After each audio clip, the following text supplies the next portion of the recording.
Aviation Instructor's Handbook, FAA-H-8083-9 Chapter 8, Aviation Instructor Responsibilities and Professionalism Introduction. Since learners look to aviation instructors as role models, it is important that instructors not only know how to teach, but that they project a knowledgeable and professional image. This chapter addresses the responsibilities of aviation instructors as trainers and as safety advocates. It explains how aviation instructors can enhance their professional image, and offers suggestions and sources of information to assist in professional development. Aviation Instructor Responsibilities. The job of an aviation instructor is to transfer knowledge. Previous chapters have discussed how people learn, the teaching process, and teaching methods. To summarize in brief, instructors help learners meet and exceed established standards. Instructors measure learner performance against those standards and give positive reinforcement along the way. Figure 8.1, helping learners. Learning should be an enjoyable experience. By making each lesson a pleasurable experience, the instructor helps the learner maintain a high level of motivation. This does not mean the instructor sacrifices standards of performance to make things easy. The learner experiences satisfaction by doing a good job or by meeting the challenge of a difficult task. The idea that people need to be led to learning by making it easy is a fallacy. Though learners might initially be drawn to less difficult tasks, they ultimately devote more effort to activities that bring rewards. The use of standards, and measurement against standards, is key to helping learners. Meeting standards holds its own satisfaction for learners. People want to feel capable, they are proud of the successful achievement of difficult goals. Learning should be interesting. Knowing the objective of each period of instruction gives meaning and interest to the learner, as well as the instructor. Not knowing lesson objectives often leads to confusion, disinterest, and uneasiness on the part of the learner. Providing adequate instruction to tailor his or her teaching technique to the learner, the flight instructor analyzes the learner's personality, thinking, and ability. No two learners are alike, and a particular method of instruction may not be equally effective for all learners. The instructor talks with a learner at some length to learn about their background, interests, temperament, and way of thinking, and should be prepared to change his or her methods of instruction as the learner advances through successive stages of training. An instructor who incorrectly analyzes a learner may find the instruction does not produce the desired results. For example, the instructor at first thinks the individual is not a quick learner because that learner is quiet and reserved. Such a learner may fail to act at the proper time due to lack of self-confidence, even though the situation is correctly understood. In this case, instruction is directed toward developing learner self-confidence, rather than drill on flight fundamentals. In another case, too much criticism may discourage a timid person, whereas brisk instruction may force a more diligent application to the learning task. A learner requiring more time to learn also requires instructional methods that combine tact, keen perception, and delicate handling. If such a learner receives too much help and encouragement, a feeling of incompetence may develop. For learners who exhibit slow progress due to discouragement or lack of confidence, instructors should assign more easily attained goals. Before attempting a complex task, the instructor separates it into discrete elements, and the learner practices and becomes good at each element. For example, instruction in S-turns may begin with consideration for headings only. Elements of altitude control, drift correction, and coordination can be introduced one at a time. As the learner gains confidence and ability, goals are increased in difficulty. Conversely, fast learners can also create challenges for the instructor. Because these learners make few mistakes, they may assume that the correction of errors is unimportant. Overconfidence may result, which leads to faulty performance. For these learners, the instructor constantly raises the standard of performance for each lesson, demanding greater effort. Individuals learn only if aware of their errors, and better retention of skills exists for learners who focus their attention on an analysis of their performance. On the other hand, deficiencies should not be invented solely for the learner's benefit. Unfair criticism immediately destroys a learner's confidence in the instructor. In some ways, an aviation instructor serves as a practical psychologist. As discussed in chapters 2, Human Behavior, and 3, The Learning Process, an instructor can meet this responsibility by becoming familiar and conversant in the fundamentals of instructing and through a careful analysis of and continuing interest in learners. Most new instructors tend to adopt the teaching methods used by their own instructors or the methods by which they themselves learn best. The fact that one has learned under a certain system of instruction does not mean that the best and most efficient learning occurred. The new instructor needs to remain open-minded and seek other resources and information to develop enhanced teaching ability. Standards of performance. An aviation instructor is responsible for training an applicant to established standards in all subject matter areas, procedures, and maneuvers included in the tasks within each area of operation in the appropriate Airman Certification, ACS/Airman Practical Test Standards, PTS. It should be emphasized that the ACS/PTS book is a testing document, not a teaching document. Figure 8.2, emphasizing the positive the way instructors conduct themselves and the attitudes they display make an impression on learners. An aviation instructor's ability to teach in a manner that gives learners a positive image of aviation contributes to the instructor's success. Figure 8.3. Chapter 3, The Learning Process, emphasize that a negative self-concept inhibits the perceptual process, that fear adversely affects learner perceptions, that the feeling of being threatened limits the ability to perceive, and that negative motivation is not as effective as positive motivation. Merely knowing about these factors is not enough. Instructors need to detect these factors in their learners and strive to prevent negative feelings from undermining the instructional process. Consider how the following negative scenarios conducted during the first lesson might adversely influence and turn off a new learner pilot who has limited or no aviation experience, and indoctrination in pre-flight procedures with emphasis on the critical precautions taken before every flight because emergencies in flight can be caused by an improper pre-flight and are often disastrous. Instruction and hands-on training in the care taken in taxiing an airplane because if you go too fast, you lose directional control of the aircraft. Introduction and demonstration of stalls, because this is how so many people lose their lives in airplanes. Illustrating and demonstrating forced landings during the first lesson, because one should always be prepared to cope with a rope break in a glider. These new experiences might make the new learner wonder if learning to fly is a good idea. In contrast, consider a first flight lesson in which the pre-flight inspection is presented to familiarize the learner with the aircraft and its components, and the flight is a perfectly normal one to a nearby airport, with return. Following the flight, the instructor can call the learner's attention to the ease with which the trip was made in comparison with other modes of transportation, and the fact that no critical incidents were encountered or expected. This does not mean stalls and emergency procedures should be omitted from training. It only illustrates the positive approach in which the learner does not receive overwhelming information. Using a syllabus that considers the learner's ability to comprehend new information means a foundation exists for that information. The introduction of emergency procedures after the learner has developed an acquaintance with normal operations is less likely to be discouraging and frightening, or to inhibit learning by the imposition of fear. Nothing in aviation that demands that learners suffer as part of their instruction. Every effort should be made to ensure instruction is given under positive conditions that reinforce training. Instructors may provide flexible training and modify the method of instruction when learners have difficulty grasping a task. In essence, a learner's failure to perform often results from an instructor's inability to transfer the required information. Emphasize the positive because positive instruction results in positive learning.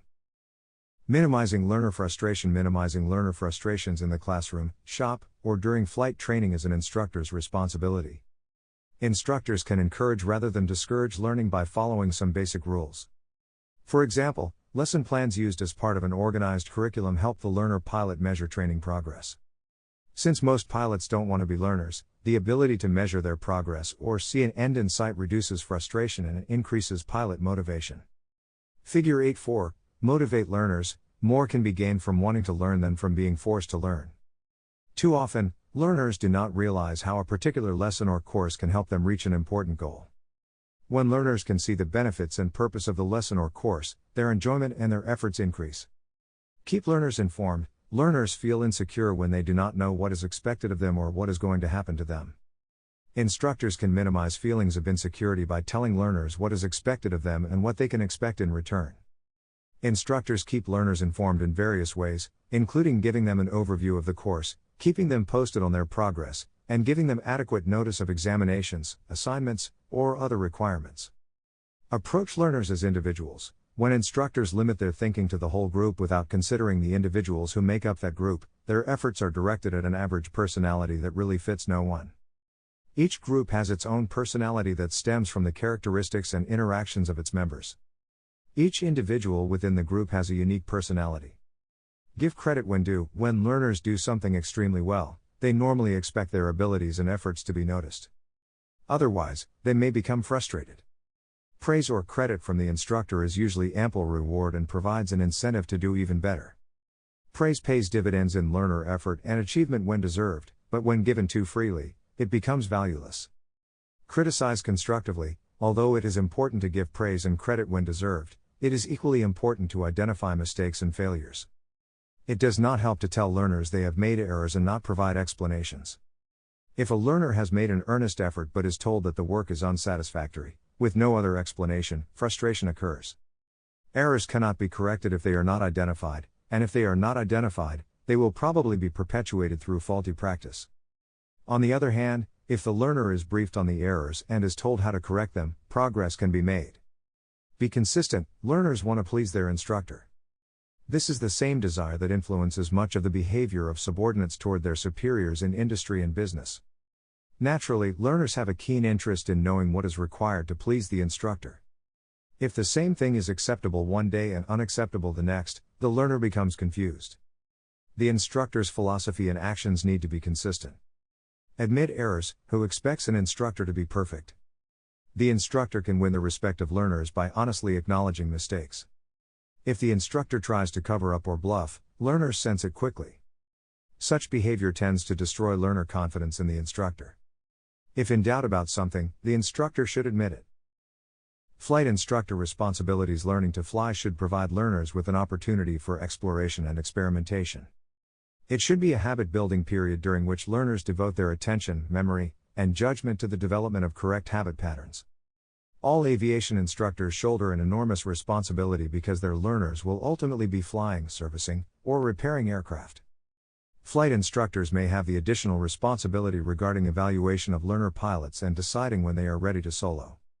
The flight instructor's job is to mold the learner pilot into a safe pilot who takes a professional approach to flying. Other flight instructor responsibilities can be found in Title 14 of the Code of Federal Regulations, 14 CFR, Part 61 and FAA Advisory Circulars, ACs.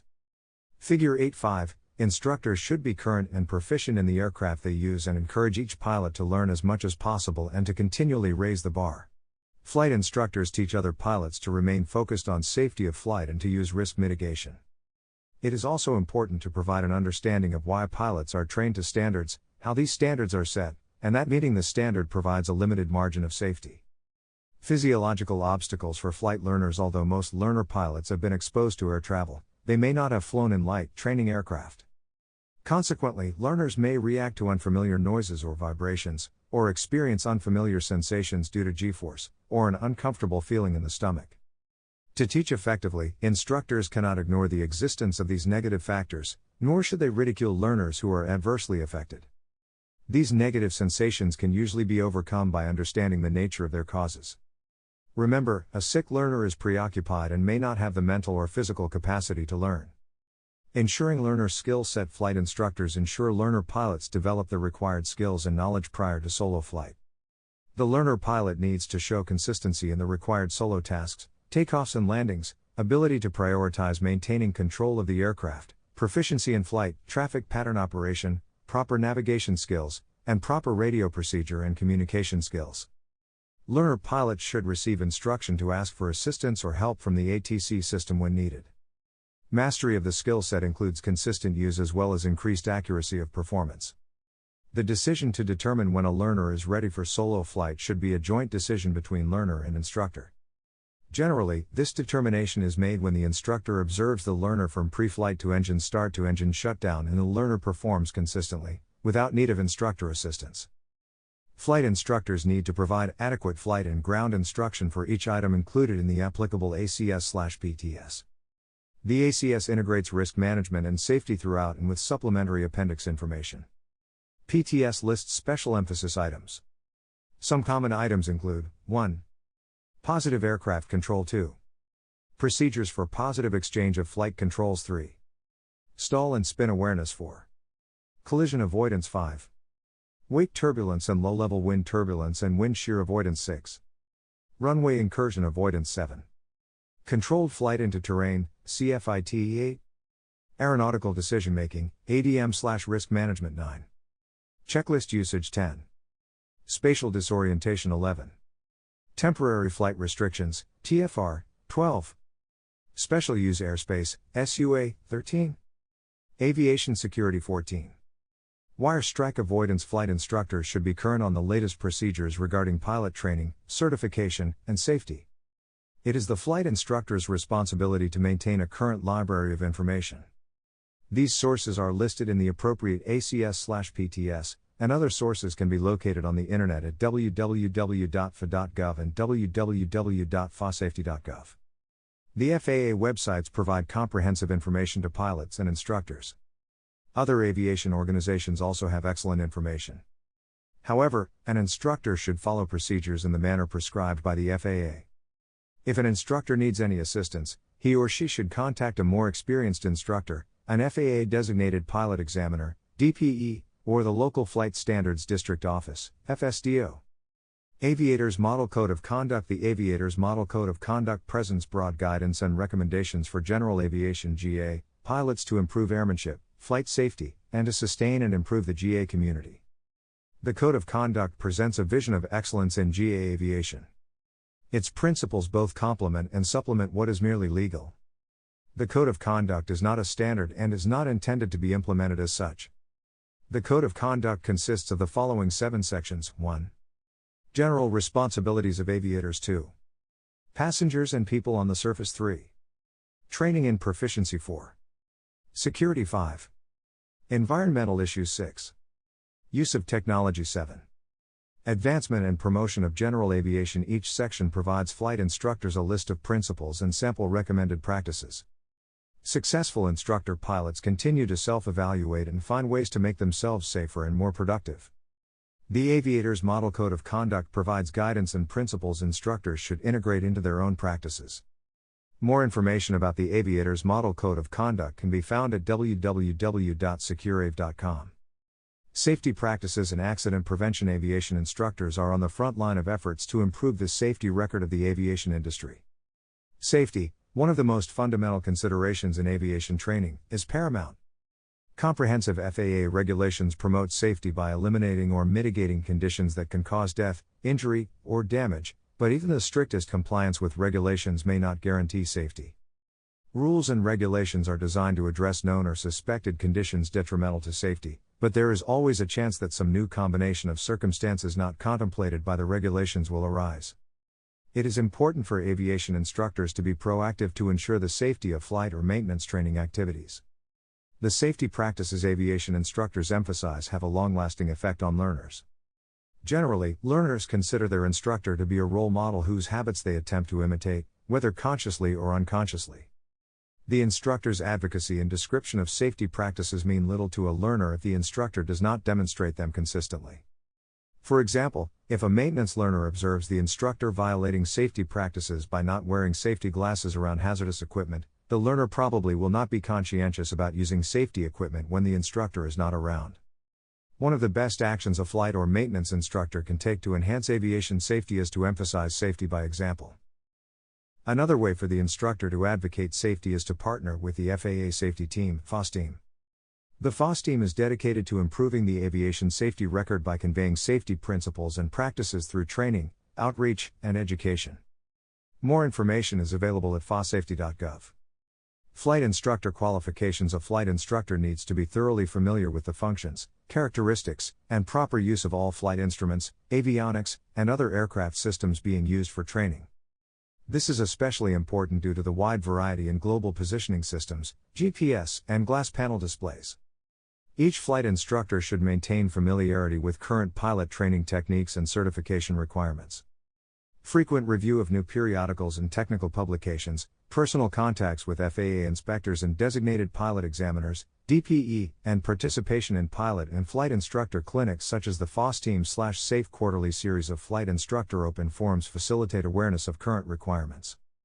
Additional information can be obtained from veteran flight instructors. Figure 8.6. The continued use of outmoded instructional procedures or the preparation of learners using obsolete certification requirements usually involves rationalization.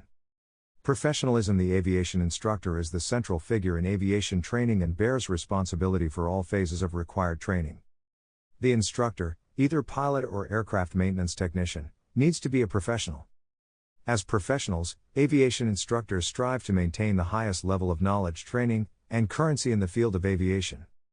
To achieve this goal, instructors need to commit themselves to continuous, lifelong learning and professional development through study service, and membership in professional organizations such as the Society of Aviation and Flight Educators, SAFE, the National Association of Flight Instructors, NAFI, and Professional Aviation Mechanics Association, PAMA. Professionals build a library of resources that keeps them informed of the most current procedures, publications, and educational opportunities. Being a professional also means behaving in a professional manner. Figure 8.7 An aviation instructor should strive to practice the characteristics on the instructor do's list when teaching a learner. Sincerity. An aviation learner normally accepts a competent instructor as a teacher. However, the aviation instructor should be straightforward and honest at all times.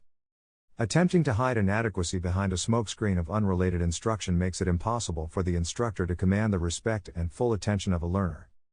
Any facade of instructor pretentiousness, whether it is real or mistakenly presumed, causes the learner to lose confidence in the instructor and adversely affects learning.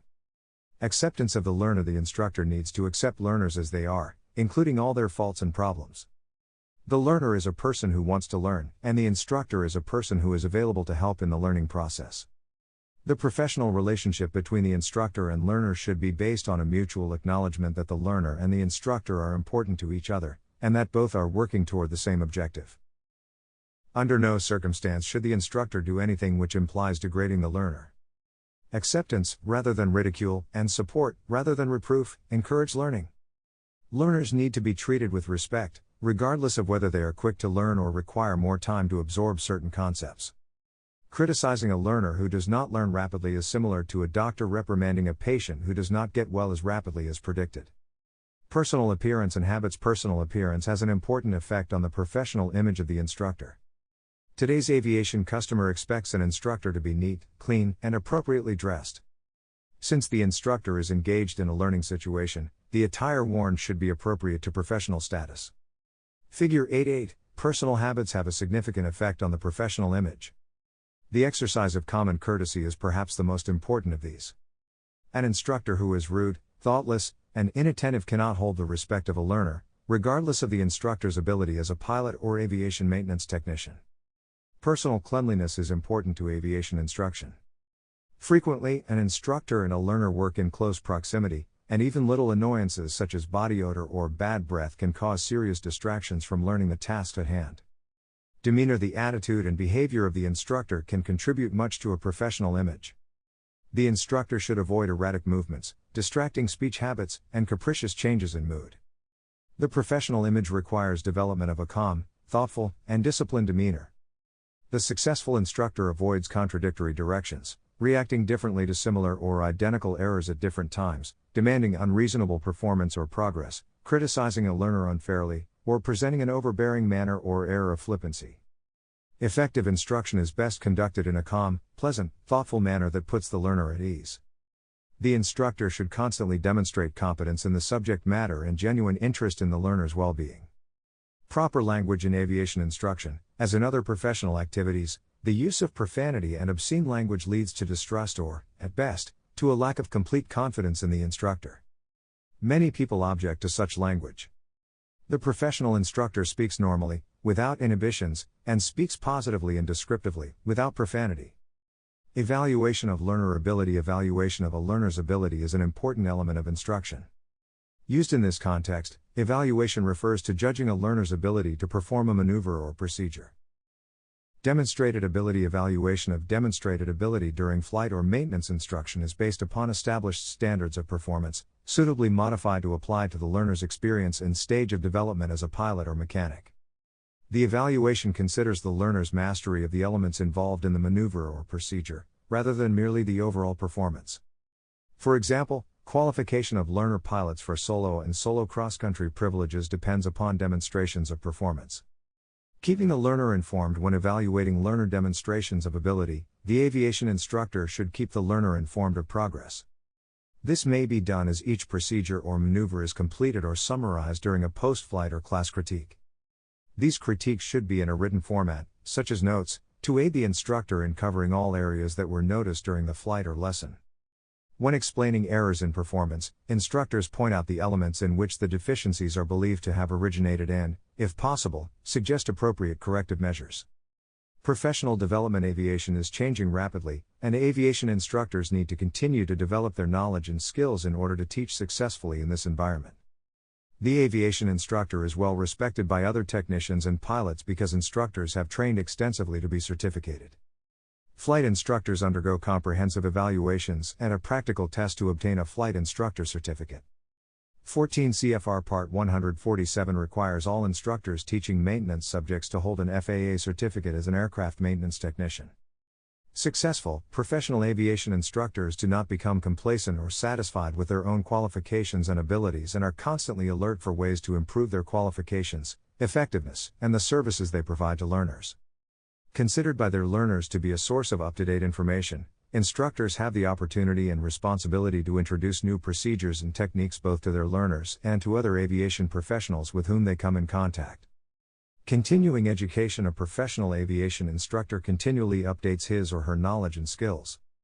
This goal is attained in a variety of ways, such as reading an article in a technical publication or taking a course at a technical school.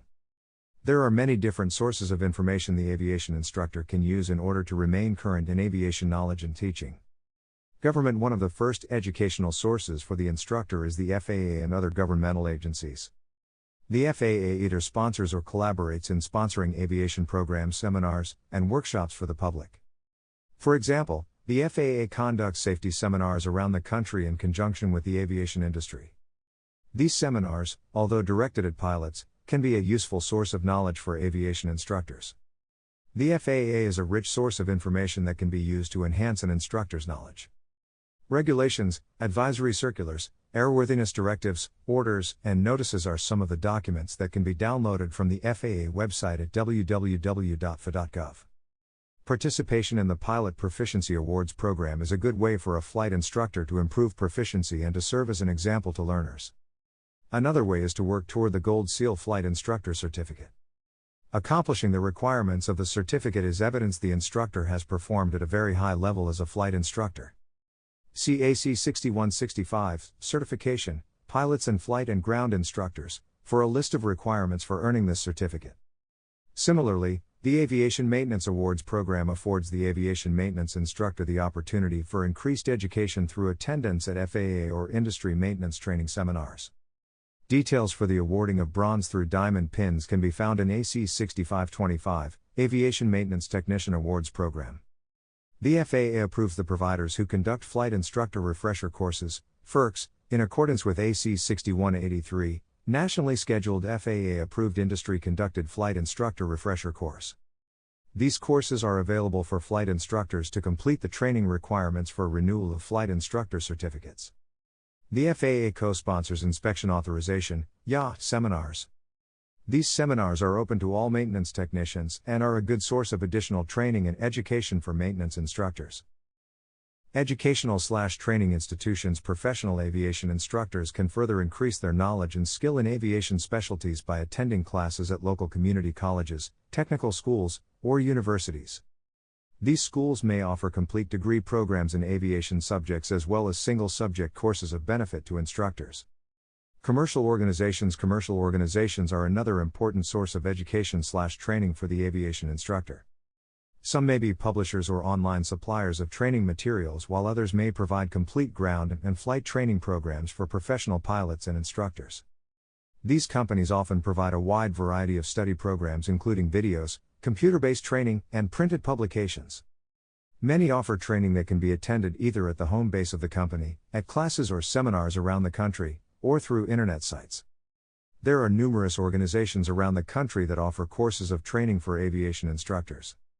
These are generally courses that are available to all pilots and technicians but are especially useful for instructors to improve their abilities.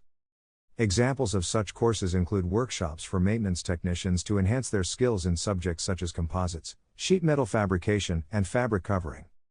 For pilots, there are courses in mountain flying, spin training, upset prevention and recovery, and tailwheel qualification, to name a few. Flight instructors also may increase their aviation knowledge and experience by adding additional category and class ratings to their certificates. Industry organizations: other significant sources of ongoing education for aviation instructors are aviation organizations. These organizations not only provide educational articles in their publications, but also present training programs or co-sponsor such programs. Many industry organizations have local affiliated chapters that make it easy to meet other pilots, technicians, and instructors. These meetings frequently include presentations by industry experts, as well as formal training sessions. Some aviation industry organizations conduct their own training sessions on areas such as the Flight Instructor Refresher Course and Inspection Authorization (FAA) seminars. Properly organized safety symposiums and training clinics are valuable sources of refresher training. They are also an excellent opportunity to exchange information with other instructors. Sources of material: an aviation instructor should maintain access to current flight publications or maintenance publications. For the flight instructor, this includes current copies of regulations pertinent to pilot qualification and certification, Aeronautical Information Manual, AIM, ACS/PTS, and pilot training manuals. The aviation maintenance instructor should have copies of applicable regulations, current knowledge in ACS/PTS, and maintenance training manuals. Aviation instructors should be thoroughly familiar with current certification and rating requirements in order to provide competent instruction. Many of the advisory circulars should be considered by the aviation instructor as references. The www.fa.gov website maintains current advisory circulars under the Regulations and Policies tab. In addition to government publications, a number of excellent handbooks and other reference materials are available from commercial publishers through print and online media. Aviation periodicals and technical journals from the aviation industry are other sources of valuable information for instructors. Many public and institutional libraries have excellent resource material on educational psychology, teaching methods, testing, and other aviation-related subjects. The aviation instructor has two reasons to maintain a source of current information and publications. First, the instructor needs a steady supply of fresh material to make instruction interesting and up-to-date. Second, instructors should keep themselves well informed by maintaining familiarity with what is being written in current aviation publications. Many of these publications are in printed form, but increasingly information is available through electronic means. Figure 8.9, Printed Material in Aviation. Documentation in the form of flight publications or maintenance data needs to be immediately available for referral while flying or conducting maintenance. While the portability of printed material meets this need for immediate availability, printed material has two disadvantages. First, it takes up space for storage, and second, it can be time-consuming to keep printed material current. Many publishers of printed material now make their information available in electronic format. For example, most FAA regulations, standards, and guides are available either in electronic form or as hard copy. Non-FAA publications are available through the GPO and from the National Technical Information Service, NTIS. Publications not printed by the U.S. Government Printing Office are available from the many publishers and suppliers of books. Commercial publishers usually provide catalogs and toll-free numbers or websites for ordering their products. Electronic sources access to the Internet via personal computers, tablets, and smartphones has opened up a vast storehouse of information for the aviation instructor at the FAA website, www.fa.gov, and many other websites and apps. Professional aviation instructors should continue to expand their knowledge and skills in order to remain competent. The field of aviation is advancing, and the instructor also needs to advance. Instructors can best do this by taking advantage of the wide variety of materials available from the FAA, other government agencies, commercial publishers and vendors, and from industry trade groups. These materials are available at training sessions and seminars, from printed books, papers, magazines, and from the Internet and other electronic sources. Instructors who commit to continuing education are able to provide the highest quality instruction to their learners. Chapter summary: this chapter discussed the responsibilities of aviation instructors to the learner, the public, and the FAA in the training process. The additional responsibilities of flight instructors who teach new learner pilots as well as rated pilots seeking add-on certification, the role of aviation instructors as safety advocates, and ways in which aviation instructors can enhance their professional image and development were explored.